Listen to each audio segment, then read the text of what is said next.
नमस्कार, मैं उत्कर्ष गहरवार और स्वागत है आपका हमारे चैनल द यूथ क्वेक में।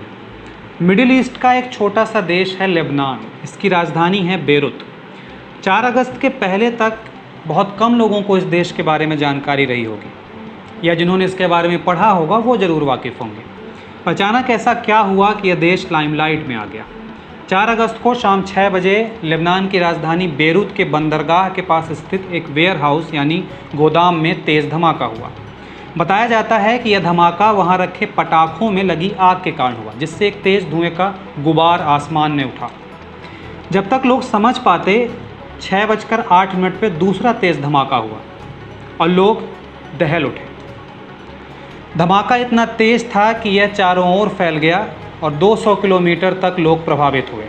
इससे कई इमारतें ढह गईं, लोगों के खिड़कियां दरवाजे उड़ गए, 3 लाख से ज़्यादा लोग बेघर हो गए और लेबनान को 23,000 करोड़ का नुकसान हुआ। यह धमाका उस समय हुआ है जब लेबनान आर्थिक तंगी से जूझ रहा है। ताज़ा जानकारी के अनुसार मरने वालों की संख्या 160 पहुंच चुकी है, वहीं घायलों की संख्या हो गई है 6,000। इस घटना के बाद क्या हुआ जो हर सरकारें करती हैं? धमाके के जिम्मेदार 3 अधिकारियों और 16 कर्मचारियों को गिरफ्तार कर लिया गया और जांच बिठा दी गई। पर इससे सब कुछ सामान्य हो जाता तो क्या बात थी। लेबनान के लोग इस घटना के बाद सड़कों पर उतर आए हैं। जगह जगह विरोध प्रदर्शन शुरू हो गए हैं। लोग सरकार को बर्खास्त करने की मांग कर रहे हैं। प्रदर्शनकारी भ्रष्टाचार तक को इसका जिम्मेदार मान रहे हैं। बताया जा रहा है कि इस धमाके की मुख्य वजह पटाखे बनाने में उपयोग आने वाला अमोनियम नाइट्रेट है। अब आपको बताते हैं कि लेबनान के लोग आखिर चाहते क्या हैं और इन 2 दिनों में इतने उग्र क्यों हो गए। असल में 10,000 से ज़्यादा की संख्या में प्रदर्शन कर रहे लोग सरकार से इस्तीफ़े की मांग पर अड़े हुए हैं। साथ ही साथ वे सरकार के मंत्रियों को फांसी पर लटकते हुए देखना चाहते हैं। यह भी पाया गया है कि लेबनान के राष्ट्रपति मिचेलाउन को गोदाम में रखे विस्फोटकों के बारे में जानकारी थी। लोगों ने मंत्रियों पर भी हत्या का आरोप लगाया है। एक प्रदर्शनकारी ने कहा कि हम सरकार के खिलाफ हैं क्योंकि सरकार ने हमारे घर, पैसे, बचत, भविष्य सब कुछ को बर्बाद करके रख दिया है। बेरूत मार्टियर्स स्क्वायर के बाहर जानकारी के मुताबिक लोग इकट्ठे हुए और 3 मंत्रालय और बैंकों पर भी हमला किया। सिक्योरिटी फोर्सेस पर पथराव किए और आगजनी की, जिसमें एक पुलिस वाले की मौत भी हो गई। पुलिस वालों ने अपनी आत्मरक्षा के लिए आंसू गैस के गोले और बुलेट चलाए।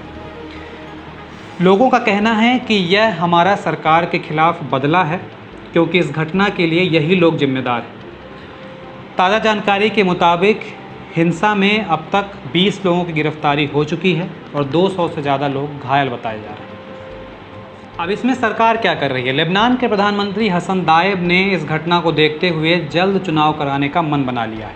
उन्होंने कहा है कि हम तुरंत एक कानून लाकर चुनाव कराने के पक्ष में हैं, पर इसके लिए हसन 2 महीने का समय चाहते हैं। पर प्रदर्शन कर रहे लोग उन्हें तुरंत सत्ता से बाहर देखना चाहते हैं। लेबनान के गवर्नर आत्मसमर्पण की मुद्रा में आकर फायर ब्रिगेड भेजने से मना कर चुके हैं। उन्होंने कहा है कि अगर हमने फायर ब्रिगेड प्रदर्शन कर रहे लोगों के पास भेजा तो लोग उसे भी आग के हवाले कर देंगे। इस घटना के बाद 2 मंत्रियों ने भी इस्तीफे दे दिए हैं। इसमें एक हैं सूचना मंत्री अब्दुल समद और दूसरे हैं पर्यावरण मंत्री दामियानोस कत्तर।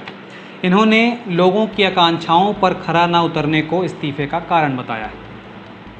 लेबनान को इंटरनेशनल मॉनेटरी फंड से भी झटका लगा है। IMF चीफ क्रिस्टलिना जियोर्जीवा ने लेबनान को लोन देने से मना कर दिया है। उन्होंने कहा है जब तक सरकार अपने आप को पुनः स्थापित नहीं करती है तब तक उसे कोई लोन नहीं दिया जाएगा। साथ ही साथ अमेरिका ने भी लेबनान में प्रदर्शन कर रहे लोगों के साथ सहानुभूति दिखाई है। अमेरिकन राष्ट्रपति डोनाल्ड ट्रंप ने इस घटना की निष्पक्ष जाँच की मांग की है। वहीं साथ ही साथ लेबनान में नए तरीके से हो रहे सुधार के भी पक्षधर हैं। देखना अब ये होगा कि लेबनान सरकार प्रदर्शनकारियों को कितने दिन में कंट्रोल कर पाती है और 4 अगस्त के बाद बदले समीकरण कब ठीक होंगे।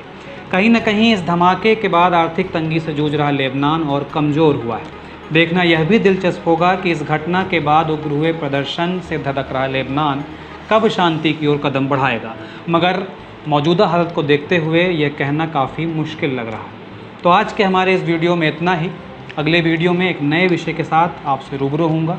तब तक के लिए मुझे दीजिए इजाज़त। नमस्कार।